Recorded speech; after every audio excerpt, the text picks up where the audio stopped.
Astăzi voi testa 100 de produse țeapă de pe internet ca să vedem cu adevărat dacă sunt țeapă, iar primul este... Chestia asta este un trosnitor de spate la 33 de lei, atâta costă și că dacă te pui pe el tot timpul strosnește spatele. Hai să vedem, îl punem în spate aici, îl băgăm așa și ne lăsăm.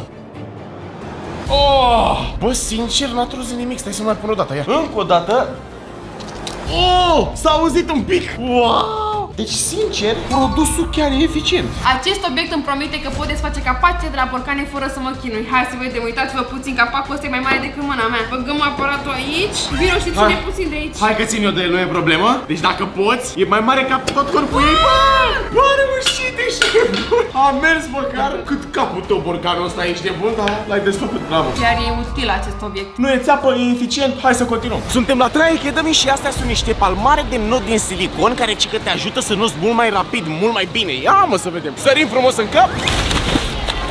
Mamă, nu-mi dau seama pentru moment, dar mă duc să nu puțin ca să văd dacă sunt țeapă sau nu. Ia mă. Am notat puțin până când au intrat cursanții Try Academy în apă și concluzia e asta. Băi, sincer, te duci mult mai bine pentru că practic îți unește degetele așa și tragi mai multă apă. Deci, produsul e eficient, nu e țeapă. Dacă meciurile de Fortnite sunt prea intense, au inventat ai mei acest ventilator de telefon pe care dacă îl baci îți face vântije. Mă, costă doar 10 lei. Hai să vedem. Băi, merge!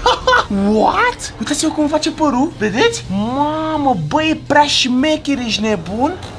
Mamă, mi-am dat în frunte cu el. Oricum, e foarte tare. Produsul nu e țeapă, chiar face destul de tare vânt, așa că e eficient, chiar îmi place. Hai să continuăm. Căciula asta costă 50 de lei și are o lanternă inclusă, practic, pe care o poți folosi atunci când se ia lumina, închide lumina Parpi. Și uitați-vă, fraților, cum pot să văd tot ce trebuie pe aici. Pot să iau hainele lui Parpi de aici, pot să iau trepiedul ăsta, pot să iau tot ce vreau. Ești nebun la cap, am totul pe cap, mâinile sunt libere. Deci, sincer, chestia asta pentru 50 de lei chiar merită, fraților. Ai mâinile libere, tot ce trebuie, produsul e eficient. Hai să continuăm. Ceasul ăsta costă 180 de lei și că la propriu este indestructibil, fraților. Pe lângă are tot felul de chestii super mega tari pe aici. Poți să te joci pe el, Flappy Birds, tot felul de chestii tare, ai tot felul de chestii. Dar hai să vedem dacă este și indestructibil. Ia să vedem. Îl punem jos aici și dăm drumul la baros fix de aici pe el. 3, 2, 1.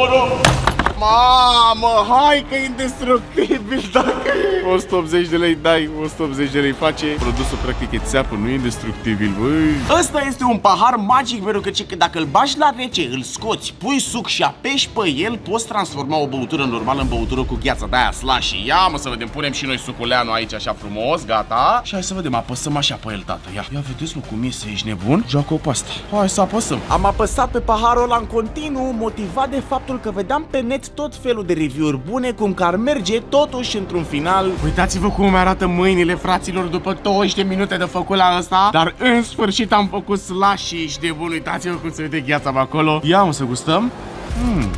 Că doare în gât. Uitați-vă ce textură mișto are slushy-ul. Produsul practic nu e țeapă. E eficient, dar e greu, e așa. Hai să continuăm. Astea sunt niște mănuși la 5 lei care că sunt fluorescente, iar atunci când închidem lumina, dacă punem o lumină UV, ar trebui să se vadă foarte ciudat. Hai, Parpi, închide lumina de tot. Se vede, mă? Da.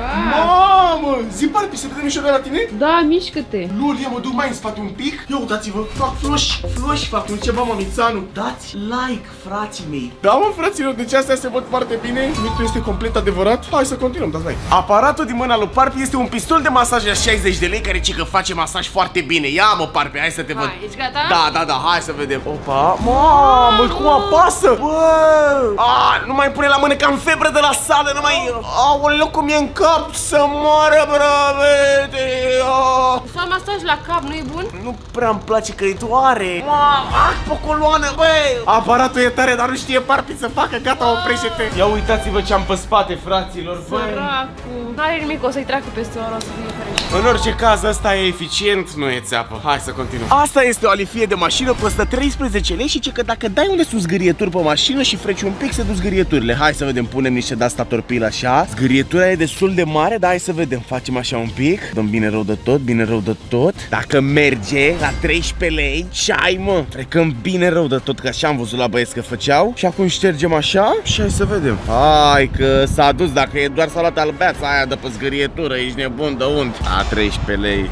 Produsul ăsta e țeapă. Ăsta este un aparat de scos miezul ananasului, costă 16 lei și hai să vedem dacă funcționează, tată. Și că ar trebui să scoată așa frumos rău de tot. Ia, să vedem, tată. Băi, ești nebun? Ia uitați-vă cum intră înăuntru, fraților.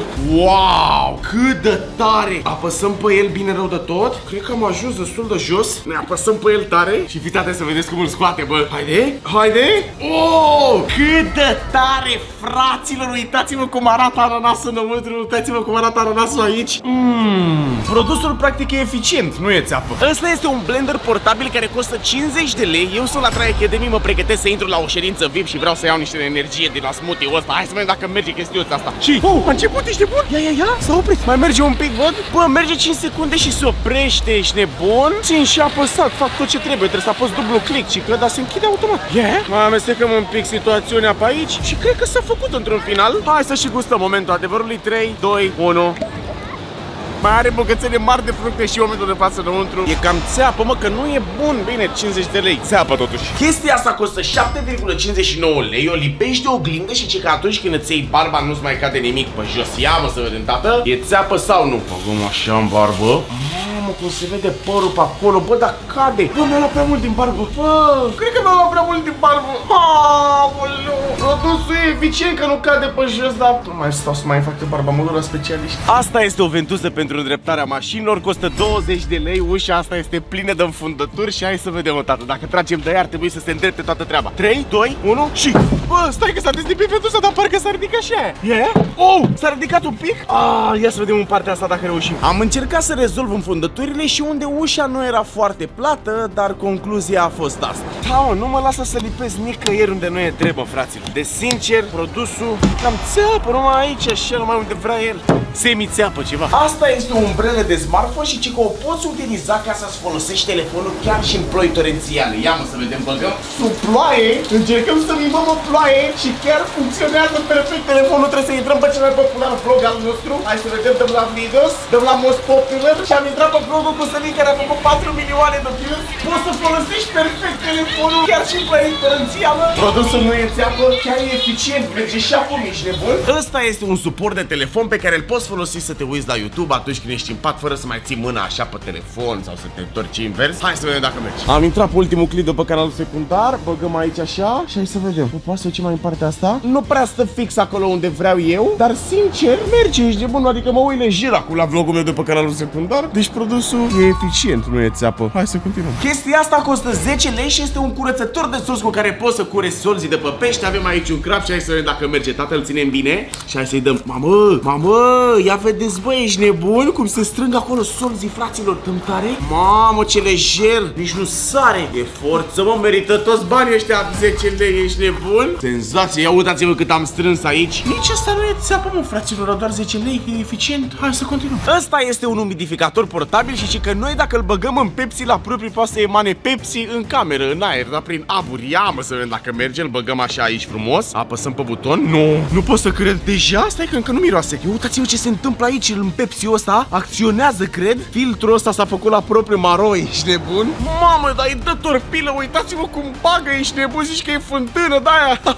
Parcă miroase un pic așa Pepsi. Mamă, chiar miroase. Ia vino, Parpi.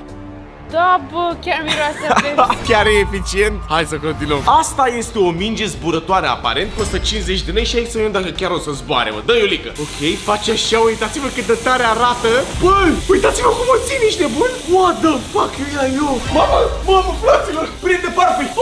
Mamă, cât de tare. Bă, nu mai prind. Bă, băiatule, bă, cât de tare poate să fie chestia asta. Băi, prea tare chestiuța asta, merită toți bănuții, toți cei 50 de lei. Produsul ăsta practic nu e țapă, e eficient, e chiar distractiv. Hai să continuăm. Chestia asta costă la propriu 10 bani și că dacă pun pastiluța asta în apă aici ar trebui să se facă dita mai prosopul. Hai să vedem cum stă treaba. Punem apică, o lăsăm. Ia uitați-vă cum crește. Băi, ești nebun la cap. Mai punem un pic de apă. Ia uitați-vă cum absorbe la propriu toată apa. Băi, ești nebun, nu-mi vine să crești și ar trebui să se facă un prosopel. Ia fete vedeți cum stă situația dintr-o pastiluță? Am făcut dita mai prosopelul, dita mai șervețelul, ești nebun, nu vine să cred așa ceva. Produsul nu e țeavă pentru că asta promitea, deci e eficient. Hai să continuăm. Ăsta este un dispozitiv de adormit, costă 30 de lei și zice că dacă îl ții în palme așa te vibrează, te masează și te face să adormi mult mai repede cu chestia asta. Are mod aici de sleep, îi dai intensitatea, tot ce trebuie, butoane. Mamă, lol, cum se simte, zici că te curentează așa. Hai să-l testăm, ne băgăm la somniculul saga. Chiar am încercat din răsputeri să adorm cu dispozitivul ăla care mă tot deranja, așa că a trecut vreo oră și chestie mai stresantă că asta n-am văzut în viața mea. Barbie a dormit, eu n-am reușit să adorm cu chestia asta, mă curentează, mă vibrează, m-a terminat. Produsul ăsta e țeapă, nu e bun deloc. Aoleu, iar voi nu uitați să dați pe butonul de like și pe butonul subscribe. Eu v-am pupat, ne băgăm la somn, pa, pa!